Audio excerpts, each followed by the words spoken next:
अस्सलामुअलैकुम एवरीवन। कैसे हैं आप सभी लोग? उम्मीद करता हूं कि आप सब लोग खैरियत से होंगे। And welcome back to my YouTube channel homeopathy with doctor. आज इस वीडियो में मैं आपको बताने जा रहा हूं कि अगर हमने किसी मरीज़ को, किसी पेशेंट को होम्योपैथिक मेडिसिन देनी है तो हमने उसकी पोटेंसी किस तरह सेलेक्ट करनी है, हमें किस तरह पता चलेगा कि हमने कौन सी पोटेंसी की मेडिसिन इस्तेमाल करनी है। तो पोटेंसी सेलेक्ट करने के लिए हमने दो फैक्टर्स को जहन में रखना होता है। हम पोटेंसी सेलेक्ट कर सकते हैं एज की बेसिस पे भी और सिम्टम्स की बेसिस पे भी। अगर हम एज की बेसिस पे बात करें, एज की बुनियाद पे हम पोटेंसी किस तरह सेलेक्ट करेंगे, तो अगर बच्चे होंगे, बच्चों से मुराद अगर उनकी एज 10 साल से कम होगी तो हम उन्हें लोअर पोटेंसी देंगे। लोअर पोटेंसी के लिए 33 CH और 6 CH पोटेंसी बहुत ही ज़्यादा इफ़ेक्टिव होती है लोअर पोटेंसी में, और ये बच्चों के लिए बहुत ही ज़्यादा इफ़ेक्टिव होती है। 2 से 3 बार इसे दिन में देना होता है, 1 बूंद आप इसे इस्तेमाल करेंगे बच्चों के लिए तो ये बहुत ही ज़्यादा इफ़ेक्टिव होगी। मिसाल के तौर पर अगर सर्दी खांसी वगैरह है तो उसके लिए एकोनाइड हम सजेस्ट करेंगे 3 CH या 6 CH पोटेंसी में। 6 CH पोटेंसी ज़्यादा इफ़ेक्टिव होती है, तो इसे हम बच्चों के लिए सजेस्ट करेंगे। अगर उन्हें सर्दी खांसी है, 1 बूंद दिन में 2 से 3 बार इसे रिपीट भी करना है। उसके बाद हम बात करते हैं बड़ों के लिए। बड़ों के लिए क्या पोटेंसी होगी? अगर बड़ों की बात करें, बड़ों से मुराद उनकी एज 10 साल से 60 साल तक अगर हो तो उनके लिए 30 CH और 200 CH पोटेंसी बहुत ही ज़्यादा इफ़ेक्टिव होती है। अगर इस पोटेंसी में उन्हें मेडिसिन दी जाए, होम्योपैथिक मेडिसिन, तो बहुत ही ज़्यादा इफ़ेक्टिव रहती है। अगर उसके बाद हम बात कर लेते हैं 10 से अगर 40 साल तक के अगर उनकी उम्र हो और उनके लिए 30 CH पोटेंसी बहुत ही ज़्यादा इफ़ेक्टिव होती है। अगर बड़ों की उम्र 40 से 60 साल के दरमियान है तो उनके लिए 200 CH पोटेंसी ज़्यादा इफ़ेक्टिव होती है। तो ये इसको भी हमने डिवाइड कर दिया एज के हिसाब से।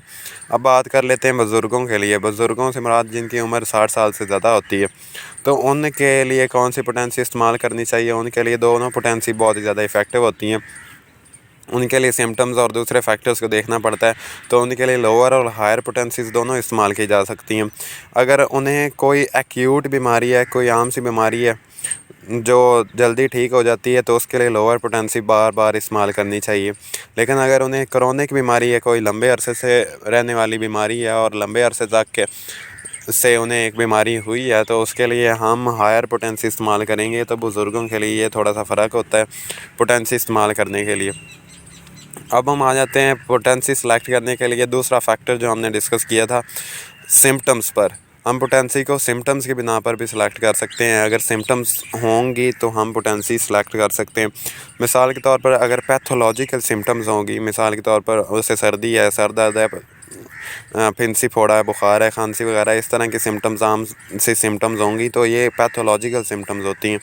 अगर इस तरह की सिम्टम्स होंगी तो उसके लिए हम लोअर और मिडल पोटेंसी इस्तेमाल करेंगे। लोअर और मिडल पोटेंसीज पैथोलॉजिकल डिजीज़ के लिए बहुत ही ज़्यादा इफ़ेक्टिव होती है। उसके बाद जो दूसरी मेन इंपॉर्टेंट सिम्टम्स होती हैं जिसकी बिना पर हम पोटेंसी सेलेक्ट कर सकते हैं, वो है मेंटल सिम्टम्स।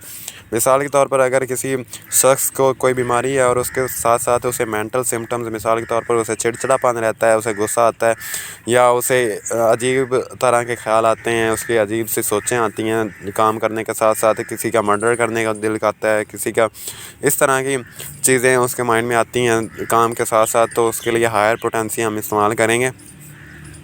लेकिन एक बात जो यहाँ पे नोट करने वाली है, जो एक बात हम माइंड में रखेंगे कि ये मेंटल सिम्टम्स के लिए जो डिसीज़ इस्तेमाल की जाती हैं, मेडिसिन इस्तेमाल की जाती हैं, तो उन्हें रिपीट नहीं करना होता, उन्हें एक ही बार देना होता है दिन में बस। उन्हें फिर रिपीट नहीं करना होता, नहीं तो वो ज़्यादा ख़तरनाक हो जाती है, ज़्यादा नुकसानदेह हो जाती हैं। तो ये थे सारे सिम्टम्स जिनकी बिना पर हम पोटेंसी सेलेक्ट कर सकते हैं। तो मैं उम्मीद करता हूँ कि ये वीडियो बहुत ही अच्छी रही होगी पोटेंसी सिलेक्शन के बारे में होम्योपैथिक मेडिसिन की। तो अगर आपको ये वीडियो अच्छी लगी हो तो लाइक करें और चैनल को सब्सक्राइब कर दें। Thank you.